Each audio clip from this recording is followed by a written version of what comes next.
இணைச்சட்டம். தமக்கு அடுத்திருப்பவரின் எல்லைக் கல்லை அப்புறப்படுத்துபவர் சபிக்கப்படட்டும். உடனே மக்கள் அனைவரும் அப்படியே ஆகட்டும் என்பர். பார்வையற்றவரை வழிதவறச் செய்பவர் சபிக்கப்படட்டும். உடனே மக்கள் அனைவரும் அப்படியே ஆகட்டும் என்பர். அந்நியருக்கும் அனாதைக்கும் கைம்பெண்ணுக்கும் உரிய நீதியைப் புரட்டுவோர் சபிக்கப்படட்டும்.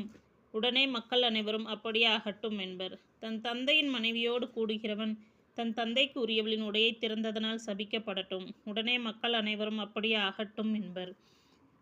எந்த ஒரு விலங்கோடும் புணர்கின்றவன் சபிக்கப்படட்டும். உடனே மக்கள் அனைவரும் அப்படியே ஆகட்டும் என்பர். தன் தந்தையின் புதல்வி அல்லது தன் தாயின் புதல்வியாகிய தன் சகோதரியுடன் கூடுகிறவன் சபிக்கப்படட்டும்.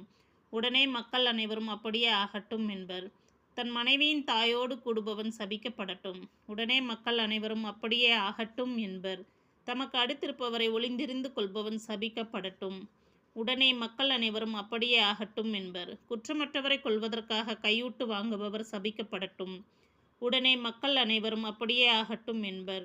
இத்திருச்சட்டத்தின் வார்த்தைகளை எல்லாம் கடைபிடித்து நடவாதவர் சபிக்கப்படட்டும். உடனே மக்கள் அனைவரும் அப்படியே ஆகட்டும் என்பர். கீழ்ப்படுதலுக்கான ஆசிகள். உன் கடவுளாகிய ஆண்டவரின் குரலுக்கு செவிகொடு. நான் இன்று உனக்கு விதிக்கும் அவருடைய கட்டளைகள் அனைத்தையும் கடைபிடிப்பதில் கருத்தாயிரு.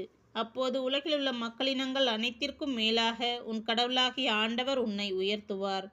உன் கடவுளாகிய ஆண்டவரின் குரலுக்கு செவி கொடுத்தால் இந்த ஆசிகள் எல்லாம் உன்மேல் வந்து உன்னில் நிலைக்கும்.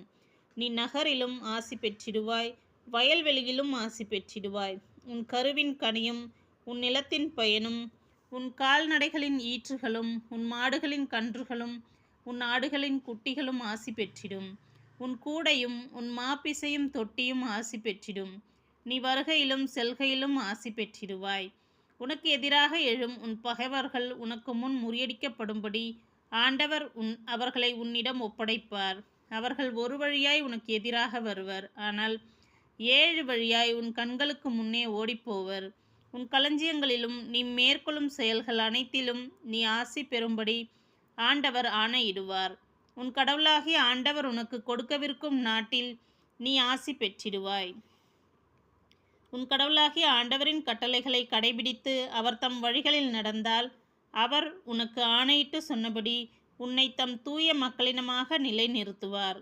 அப்பொழுது பூவுலகில் மக்களினத்தார் அனைவரும் ஆண்டவர் தம் பெயரை உனக்கு வழங்கியிருக்கிறார் எனக் கண்டு உனக்கு அஞ்சுவர். உனக்கு கொடுப்பதாக உன் மூதாதையருக்கு ஆண்டவர் ஆணையிட்டு கூறிய நாட்டில் உன் கருவின் கனி, உன் கால்நடைகளின் ஈற்றுகள், உன் நிலத்தின் பயன்கள் ஆகியவற்றில் நலன்களால் நீ நிறைவு பெறும்படி ஆண்டவர் அருள்வார்.